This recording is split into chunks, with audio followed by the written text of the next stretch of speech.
Halo teman-teman, kembali lagi bersama saya di persiapan CPNS 2026. Nah, di part 7 ini kita akan membahas tips dan trik dari kisi-kisi soal Parmenpan RB, yaitu ada pola gambar dan juga TKP. Nah, tanpa berlama-lama lagi, mari kita bahas. Let's go! Oke, mari kita bahas soal nomor 61.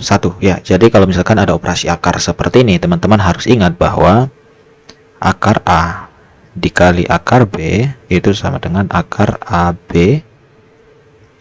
A akar M dikalikan dengan B akar N sama dengan A kali B akar M kali N ya.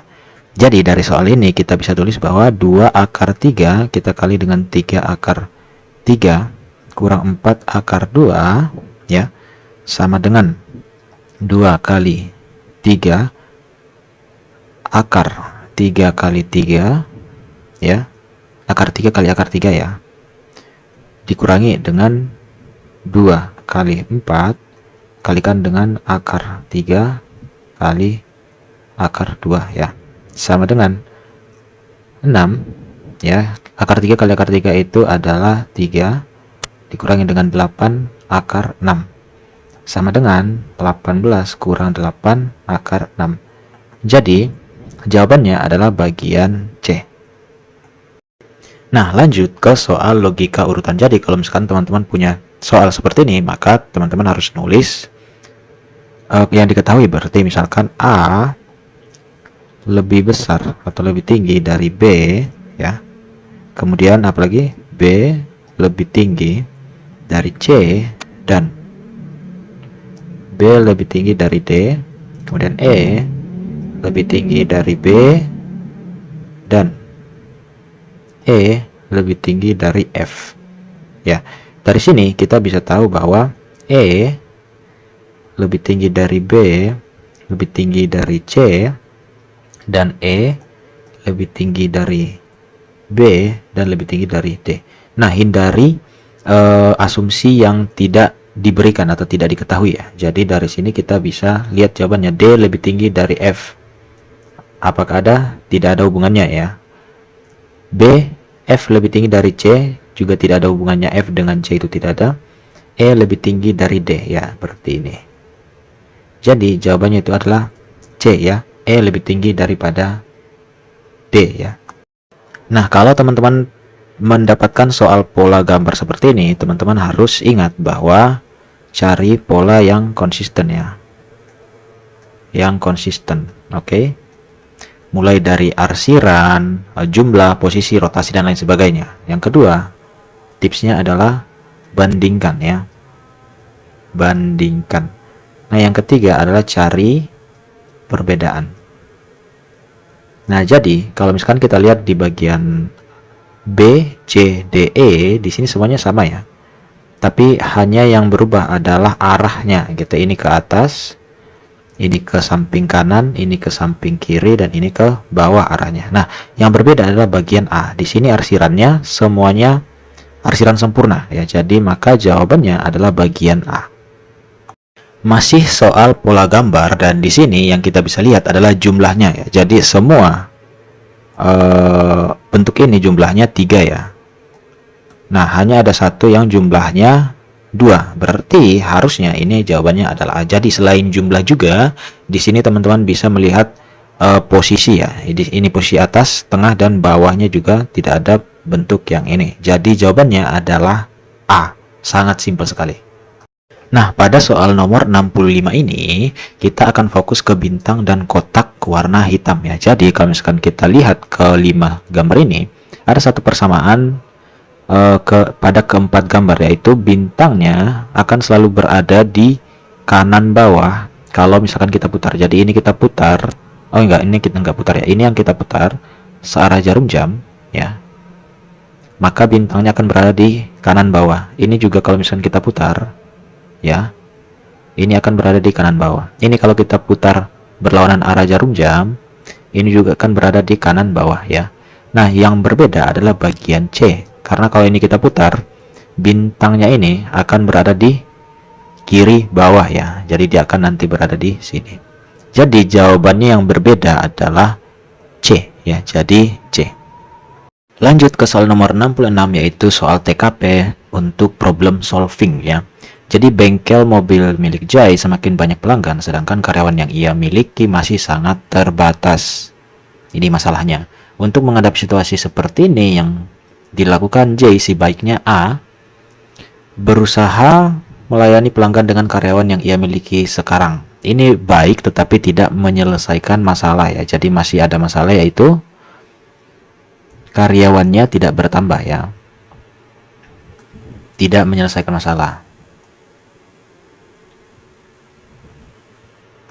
Yang bagian B, berusaha melayani pelanggan dengan merekrut karyawan baru. Nah, ini adalah pilihan yang tepat. Karena apa? Karena di sini proaktif ya. Proaktif itu mengambil tindakan nyata, kemudian solutif juga, menyelesaikan masalah, dan juga profesional ya. Profesional karena dia masih melayani pelanggan. Oke. Jadi jawabannya adalah B. Kita lihat selanjutnya, tidak menambah karyawan karena mementingkan kualitas dibanding harus menambah karyawan menjadi kualitas pelayanan menurun. Nah, ini pasif ya. Ini pasif. Jadi hanya khawatir tanpa ada solusi. Merenovasi bengkel mobil dengan segera tidak tepat sasaran ya, karena masalahnya itu adalah tenaga, bukan tempat ya. Jadi nggak perlu renovasi. Merekomendasikan sebagian pelanggan ke bengkel mobil temannya. Nah, ini melempar tanggung jawab ya. Nah, ini salah ya. Jadi jawaban yang paling bagus, baik, adalah bagian B. Lanjut ke soal nomor 67, yaitu TKP pengendalian diri. Teman-teman bisa pause dulu video ini kemudian menjawab. Nah, tapi intinya di sini situasinya adalah Endah ingin sekali belanja tetapi lupa bawa dompet, maka Endah akan titik-titik. Oke, bagian A, meminjam uang temannya terlebih dahulu. Ini masih impulsif ya, potensi ada hutang ya. Ini tidak bagus teman-teman ya, jangan berhutang. Bagian B, meminta orang rumah untuk menyusul dengan membawakan dompetnya. Ini merepotkan ya. Merepotkan. Padahal tidak mendesak. Bagian C, langsung pulang ke rumah untuk mengambil dompet. Ini tidak efisien ya. Tidak efisien. Baik dari waktu dan juga tenaga. Bagian D, menahan keinginan untuk membeli barang yang tidak dibutuhkan. Nah, ini adalah jawaban terbaik ya, karena di sini ada integritas dan pengontrolan diri ya. Kemudian juga dia bijak finansial ya. Jadi jawabannya yang tepat adalah D. Ya, bagian E, menjadikan ini pelajaran untuk lain kali agar mengecek bawaan. Baik untuk refleksi ya, tetapi tidak menjawab situasi sekarang teman-teman ya. Jadi jawabannya adalah D. Lanjut ke soal TKP kepedulian sosial. Teman-teman bisa pause dan kemudian baca. Tapi inti dari soal ini adalah deadline kantor untuk closing laporan keuangan tahunan yang membuat seluruh tim bekerja ekstra ya.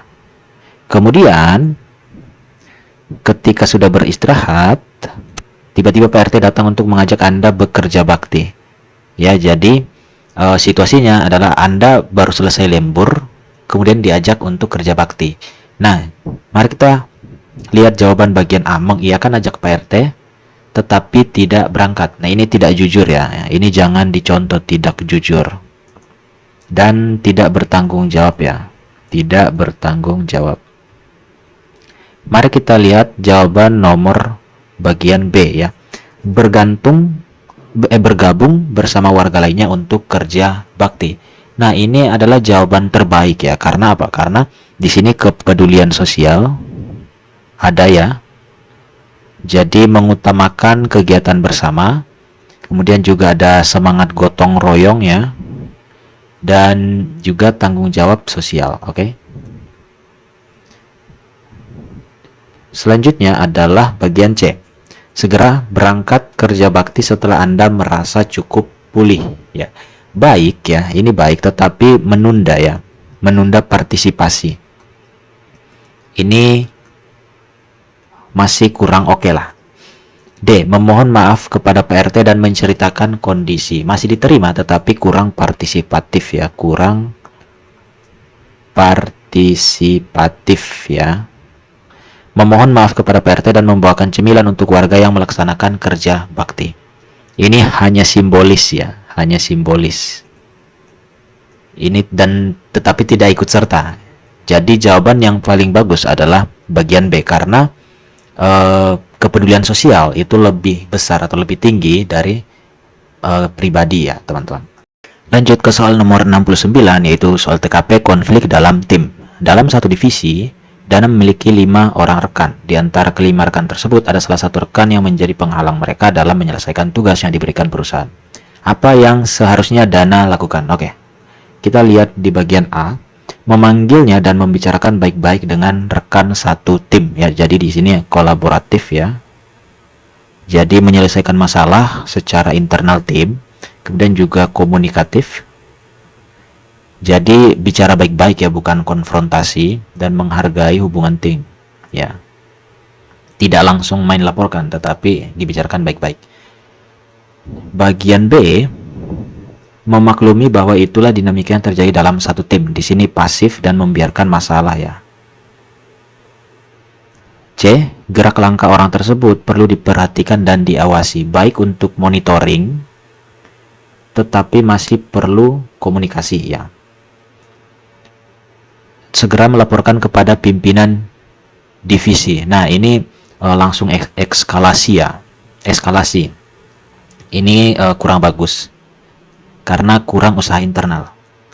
Bagian E, bisa mengingatkan depan rekan satu tim agar kedepannya dapat lebih meningkatkan kinerja tim. Bisa memalukan dan tidak konstruktif ya. Jadi jawaban yang paling bagus itu adalah bagian A, yaitu memanggil dan membicarakan baik-baik dengan rekan satu tim. Lanjut ke soal terakhir, TKP empati versus pekerjaan. Ketika Anda sedang mengerjakan tugas di rumah, karena kebetulan instansi menerapkan sistem kerja dari rumah, seorang teman datang curhat. Ia terlihat sangat sedih. Sikap Anda adalah, bagian A kita lihat mendengarkan cerita sambil bekerja. Ini perhatiannya terbagi ya. Perhatian terbagi. Jadi kurang empati, oke? Bagian B, mendengarkan cerita terlebih dahulu dan memberikan solusi baru bekerja. Ya, di sini empatinya tinggi. Kemudian juga seimbang ya. Tetap peduli, tetapi juga tidak lupa tugas. Dan juga solutif, karena tidak hanya mendengar, tetapi bantu cari solusi. Yang bagian C, bekerja saja dan memintanya datang di lain waktu.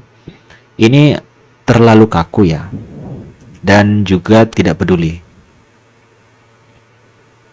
Bagian D, memberi kesempatan bercerita meski sebentar, karena Anda juga harus bekerja. Sebenarnya ini baik ya, tetapi terburu-buru. Oke. Bagian E, menolak dan menyuruhnya bercerita lewat pesan singkat lah di lain waktu. Ya, ini sangat tidak peduli. Jadi, jawaban yang baik itu adalah bagian B ya, mendengarkan, memberikan solusi, lalu bekerja. Nah, itu dia 10 soal pada hari ini. Jangan lupa komen, like, subscribe, dan share kepada teman-temannya untuk belajar CPNS bareng-bareng. Terima kasih.